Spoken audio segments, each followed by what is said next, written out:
Je la lis, Gertrude Stein, c'est la 3e vidéo. Et peut-être que je vais essayer de conserver, au moins à titre de principe, ce rythme d'une vidéo tous les 2 jours. Ce qui signifie qu'en fait, sur certaines semaines, il y aurait des vidéos le lundi, mercredi, vendredi, dimanche, comme pour cette première semaine. Et puis une semaine sur 2, il n'y aurait que 3 vidéos, mardi, jeudi, samedi. On va essayer de faire ça, dans la mesure où dans ce projet, je ne me mets aucune espèce de contrainte, et j'ai totalement le droit d'improviser, et j'assume totalement le fait d'être un non-spécialiste, et de pouvoir me tromper, et de pouvoir errer, et de pouvoir vagabonder et divaguer. Eh bien, allons-y gaiement.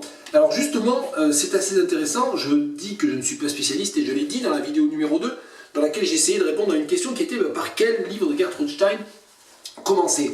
Et en fait, je me suis complètement trompé, puisque j'ai conseillé Everybody's Autobiography, qui est un titre que je continue de recommander, mais je me suis avisé, juste après avoir publié la vidéo, que en fait, je confondais 2 livres, Everybody's Autobiography, qui est une sorte de suite de The Autobiography of Alice B. Toklas, mais beaucoup plus réussi selon moi, et un livre qui parle de fait des années de guerre, des années de la Seconde Guerre mondiale, qui s'appelle Wars I Have Seen. Alors pourquoi est-ce que j'ai confondu Wars I Have Seen et Everybody's Autobiography? Aucune espèce d'idée. Ça restera un mystère.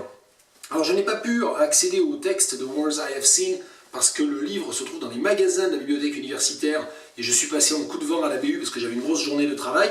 J'ai emprunté mon bon vieux A Novel of Thank You dont j'ai déjà parlé et avec lequel je bassine absolument tout le monde dès qu'il est question de Gertrude Stein. Et comme c'est un texte que quasiment personne ne connaît, eh bien j'aurai l'occasion de vous rebassiner avec. Et puis j'ai emprunté aussi une petite édition de poche de ce texte très important de Gertrude Stein. Alors je l'ai dans la collection Library of America que j'ai montré il y a 4 jours lors de la première vidéo, mais je me le suis réemprunté sous ce format-là, parce que je suis convaincu qu'en fait les textes de Gertrude Stein ils sont vraiment faits pour être lus sur des petits volumes, sur des petites formes.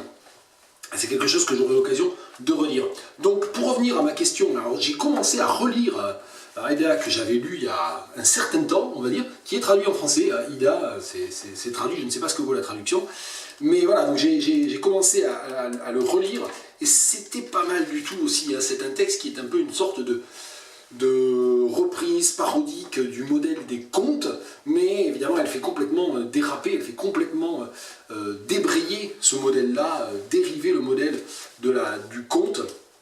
Et donc le personnage de la petite fille et de la jeune fille se retrouve évidemment prise dans les complications illogiques évidemment de l'écriture de Stein. C'est un texte tardif, c'est un texte là aussi des 10 dernières années.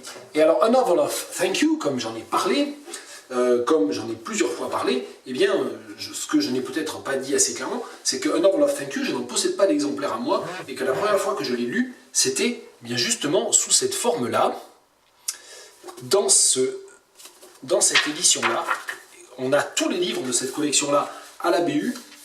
Comme ils sont assez difficiles à trouver et qu'ils sont très beaux, eh bien, je me contente en fait d'emprunter régulièrement les livres de la BU. Enfin, à un moment donné, il va bien falloir que je me procure, que je m'achète, que je me fasse offrir un exemplaire de A Novel of Thank You. Et A Novel of Thank You, il est dans cette belle collection à couverture rouge, parce que c'est le dernier tome de la longue liste des Yale Edition of the Unpublished Writings of Gertrude Stein.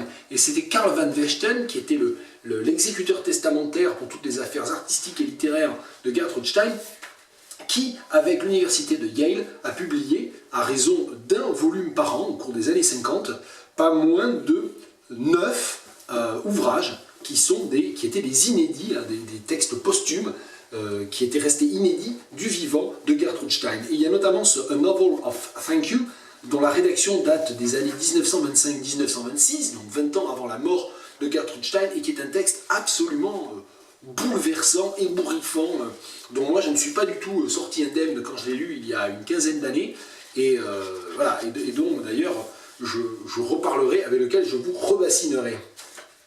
Mais je vais vous lire la fin de A Novel of Thank You. Alors il y a quelques textes brefs à la suite, à la fin tout à fait du livre. Je termine. Je vais vous lire juste les 2 derniers paragraphes de A Novel of Thank You. In this way we have bought what is bought. In this way not only now, but also just before going away, quite a little while before going away, having given it to them at all, not at all. In this way, a novel does not only begin, but might it be what it is that they ask them? They asked them to stay, but not yesterday. What might it be by this and where it would be very undesirable, and might it not be due to having wanted it for that? It might, having placed their arrangements all around. How often can one and two be deceived by architecture? Twice, certainly. After that, should there be any active arousing of their being, very nearly left alone, very nearly left alone. A man may not be there at the time. This is the difference between this and that.